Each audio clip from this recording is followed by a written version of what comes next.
What's up, everybody? Welcome to segment 2 of the Hines and Red CatchUp show. I'm Red, and this homely yet cuddly young gentleman next to me is Hines. Did you just call me cuddly? You didn't hear the homely part? Oh, yeah. We're coming at you from Studio 412 in Mankato, Minnesota, home of the lost art that is the mid-range jump shot. Bazinga! This episode, we have some great tidbits spanning a wide range, from planning for the real world to the joke that is the NFL Pro Bowl. So let's talk a little bit about preparing for the real world there, Red. Sounds good. What have you been doing? I know you graduate in May just like me. So how's that search going? How's the real world treating you, or at least the start of it? Well, to be completely honest, I just have a email folder of about 10 or 15 jobs, and they've been in there for probably 2 months, and I haven't done anything about it. Sounds productive. Real productive. Pretty much the story of my life. Yeah, I hear you there. Well, let's be honest, it's not something you want to do. Absolutely not. And people, and the jobs, they make it really tough to want to do it. Right? Well, yeah, I mean, when you need to go through, each job, you need a cover letter, and you need to specify to each job its own cover letter, and specifically when you have no idea what the company does, it's pretty difficult, and it's really time-consuming, especially when you have other stuff that actually needs to be done that minute in order for you to graduate. Right. So you're trying to graduate, but then you already have to know what you're going to do after you graduate. Yeah. See, that's great, and that's to me, that's part of the process. The thing that really makes me mad is, I don't know if you get this when you're looking for jobs, but every job you apply for, right, you go through this process of online. I mean, we've become so technologically advanced that you go online and you fill out all these fields, right? Then why did I ever have to make an actual resume that looks wonderful, by the way, if anybody wants to see it? It looks great. It's formatted perfectly. Every word is perfect. I mean, I went through hoops to figure out which words sound great to these executives and these recruiters. And none of them see any of it. Because I go to the website and I'm just like everybody else. I type it all in because it never formats rightly after I've imported it. And so I have to retype through every field. I have to go through everything. Next thing you know, it was 9 o'clock in the morning on Saturday when I started. It is 3 o'clock and I've applied to one job. Well, this is just a theory running around my brain right now. But I think the whole resume building thing is just, the scheme for the university to take more of our money, to employ more people, to have these jobs It's in a conspiracy. our conspiracy. It's a conspiracy. Yeah. Red believes that resume building is a conspiracy. We have this whole Put it on the record. career development center that you go in, and who knows how many people they have working there. They, have so many jobs offered to work study. Mm-hmm. And to be completely honest, I don't know if any of them know what the hell they're talking about. Right. See, I would agree with the fact that I don't think it's set up very well, because I go to MAV jobs, right? Yep. I go to MAV jobs, and it's one of the most unuser-friendly. I mean, any career website is one of the most unuser-friendly things that you've ever done, right? So it's not, let's make career sites and application sites like Monster and MAV jobs like Facebook. Because I feel like if everybody had their own profile, kind of like LinkedIn. Yeah, but that's what I was just going to say. Everything's based off of jobs. So it's not just networking, it's all these jobs are placed out there, and you apply with this profile. You apply with this LinkedIn profile, and I think they kind of do that already. Just make sure you take out all the pictures of yourself vomiting in your purse. Nobody puts that on LinkedIn, but not that I have a purse. Yeah, right. That was that red thing around the corner. But beyond that, I think that it just has to be so much more user-friendly than they currently are, because MAV jobs to me is a joke right now. I can't find anything on there, and anything I can find, I don't qualify for some stuff because it's not updated right, and the appointment setting, and I got to go through an actual person at the CDC rather than set the interview right there. It's kind of a huge ordeal. Yeah, I mean, I just went through the whole rigmarole of setting up an account and just signing up and, getting a password and all that jazz was hard enough. I mean, I had to have help going through the whole thing. It's just an absolute joke. Yeah, I remember that was a long Saturday afternoon that we figured that out. Yeah, outrageous. Today went into the Career Development Center, and they directed me to some professors that I've had that don't even know my name. Not that the career development people do either. Right. But they go and recommend that I talk to my specific department because they would know, how to help me. Mm-hmm. Then what are you for? What's your job? What are you doing for me? For me to come in and you say, oh, go see this person that already has an actual job teaching us? Right. See, I went to the CDC one time and had my resume looked over, right? Go get your resume looked out for errors, grammatical things, formats, things like that. And you go in and you sit there and it's a walk-in thing, so you meet with different people and there's like 5 of them, and I go in and I meet with one person and they tell me one thing and I go and I change it and I bring it back to make sure it's exactly what I want. They're not there. I get another person in this walk-in situation. They tell me to switch it back to the original way that I had it. Yeah, because they don't feel like this way is effective. So now I've just spent 2 days and 45 minutes of my time getting a runaround on what's actually preferred on my resume.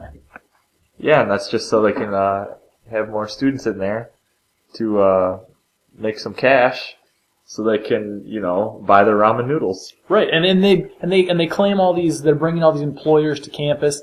I see the exact same employers every time, and they're 1,000 insurance companies because they're all start your own small business from your contacts. And I see, the few decent partnerships that we have with like the corporations of Target and Enterprises and other things like that.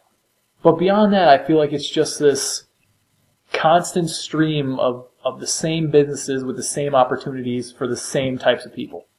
And they just end up being alumni, because how else are we going to get on the map as far as, big time jobs? Exactly. I mean, I went in there, I went to one last semester, and went up to nearly everybody that I thought would offer a job in my field, and they had no idea what I was talking about. Absolutely not a clue what I would be doing for them. They don't know if they offer a position, just not a clue. It's a joke.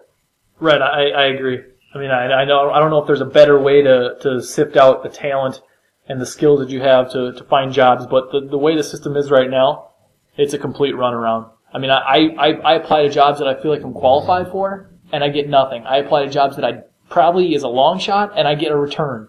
It's like I don't really see how you're picking, and I know it's really objective. Yeah. But I just feel like there's got to be some better system. Let's all take random tests, kind of like the SATs. Yep. And let's place each other into jobs that way. That's my solution. Kind of like the Giver style. The Giver style. I like that. I like that. Kind of. Let's make standardized tests for every industry, and you take it, and if you score high, you're a doctor. No, you put in this database. Like I'm saying, you take a marketing test or an application test of marketing. Like, what would you do? Blah blah blah, and you send it in to You send it into this testing site. You get a score. If it's out of 1,000 points, let's say, and you get a 960 based on these judges.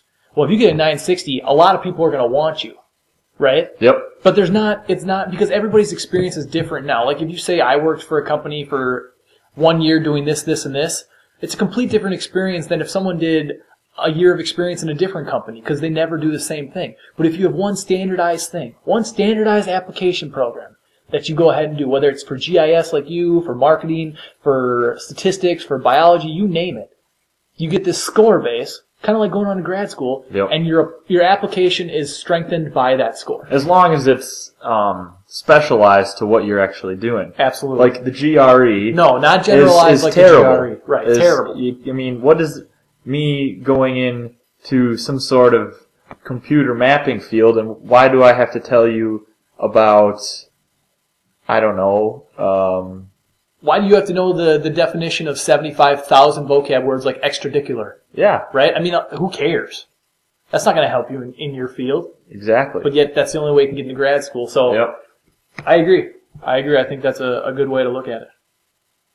So moving on from the runaround of the job search, let's transition into something that's the complete opposite of a runaround, which that? would be the defensive line at the Pro Bowl. Oh, man. Did you watch that? I caught the first half, a majority of the first half.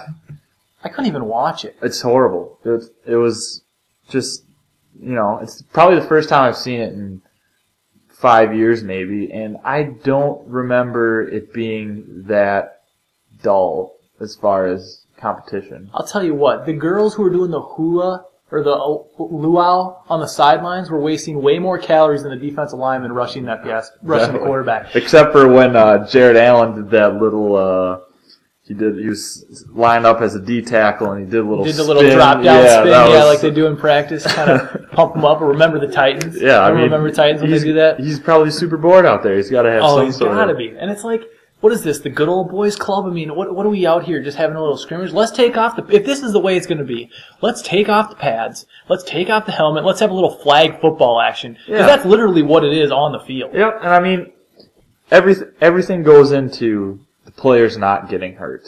Right. Well, if it's about the players not getting hurt, then, why are kick returners, leaping to catch the ball from going out of bounds with the stupid 35-yard kickoff spot? Right. To save the ball from going out of bounds so they can return it.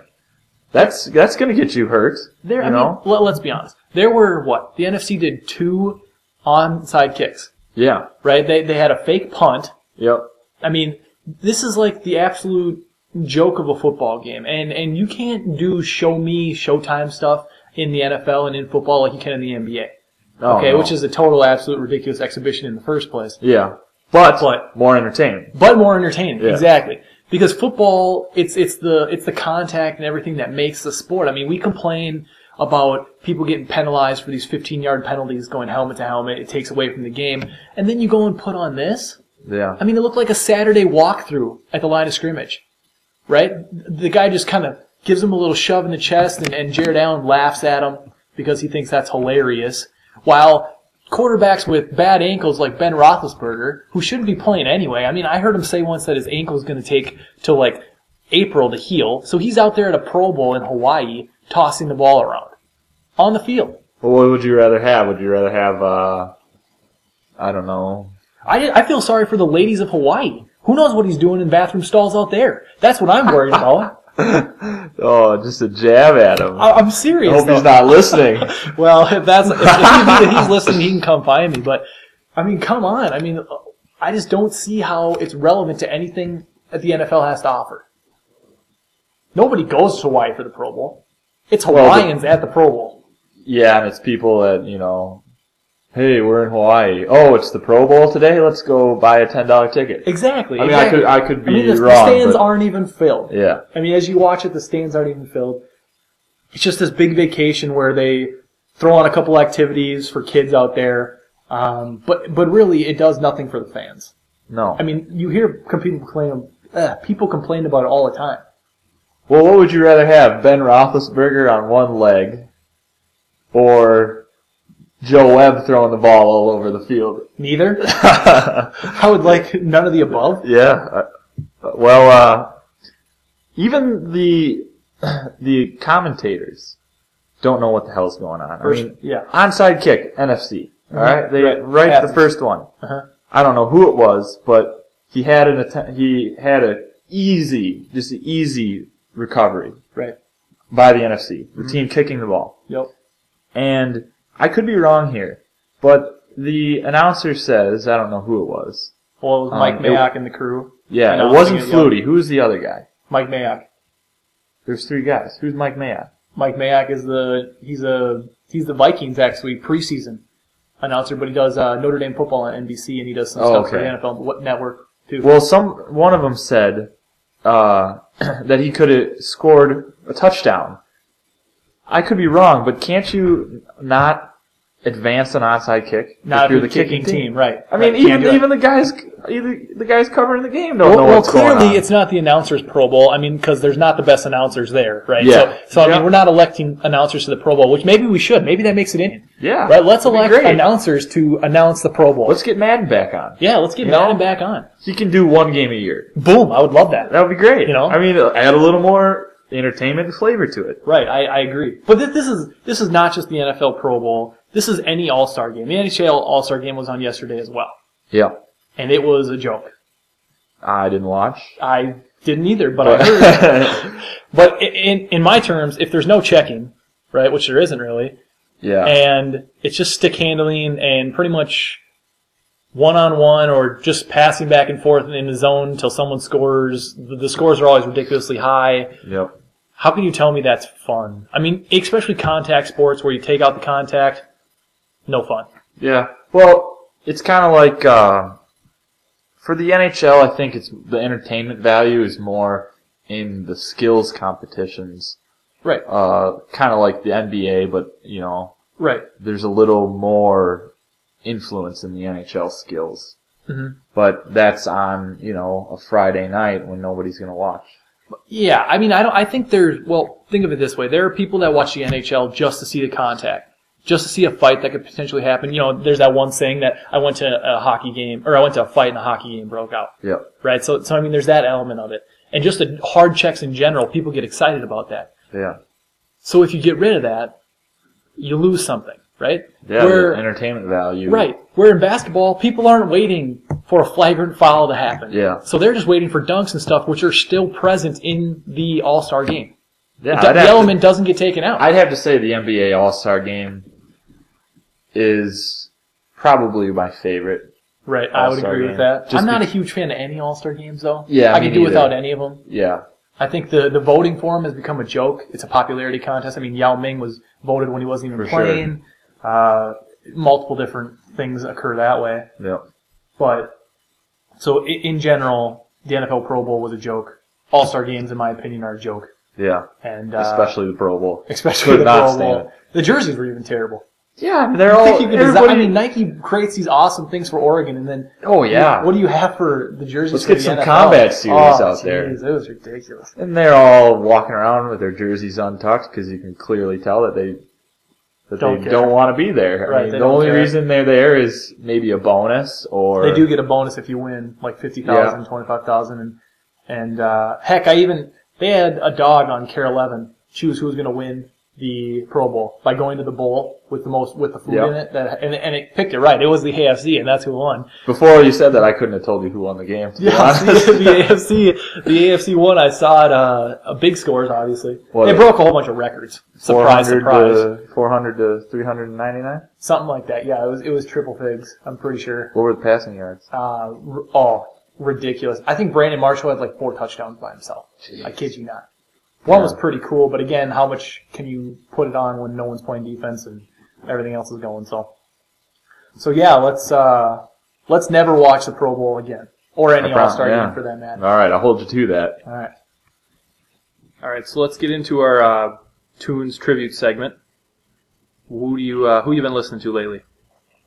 Recently, I've been listening to somebody everybody should kind of know, Ice Cube. Oh, that's original. Well, hey, he's got some good stuff. I'm more into his hits than anything else. But I've been listening to Ice Cube a lot. He's out of L.A., late 80s, early 90s stuff. And, he kind of went to the whole actor scene, which is kind of lame. But Yeah, I think I like Ice Cube better in Barbershop than I did any of his albums. To be perfectly honest. I think you're just a hater. He was terrible in Barbershop. He was awful. Anyway, Okay. That being said, Mhm. some of my favorite songs of his are "Today Was a Good Day" and "Check Yourself." Before You Wreck Yourself. Yeah. Yeah, that's classic. What have you been listening to lately? I've kept it close to home. Halloween Alaska is the name of the band. It's Minnesota-based. They're all from around the Twin Cities. They've come out with, I think, about 3 or 4 albums now. They originally got started about 2002. They've had a couple different member changes. Their bassist left the band a couple years ago, so they have just a little bit different sound to them now on their latest album. My favorite song is probably Empire Waste. Yeah, that's a good one. I kind of like that. But they're a nice band. Kind of reminds you a little bit of Owl City. I mean, on some. No way. No? Not even close. What? Owl City sucks. I know they suck, but they kind of have the same kind of lead-ins and everything like that. I'm gonna have to disagree with you on that one. All right. Well, maybe not exactly Owl City, but something along that type. I would say. Yeah. What would you say? Who am I thinking of? I'm They're not quite sure. Never mind. I'll get back to you on that one. All right, we'll find that out. But anyway, it's just kind of a Minnesota-based band that has a lot of good stuff, so you should probably check them out. So yeah, that's pretty much what I've been listening to. So that's it for Tunes Tribute. So let's wrap things up here with send off with shout outs. Who are you giving a shout out to this episode? I am giving a shout out to Kendall Stewardson. And people may not know her. She's actually a mom in Des Moines, Iowa, who had I kid you not, 13-pound, 12-ounce baby, and she did it naturally. That's outrageous. She did it naturally. That's a big kid. No drugs, no epidural injection, natural birth, no surgeries. Did you know that 1 in every 1,000 babies is born 11 pounds or higher? So this does not happen very often at all. Yeah. And that is actually remarkable. So shout out to you, Kendall. I'm going to have to go with a shout out to Paul Blacklock and the Gustavus men's basketball team.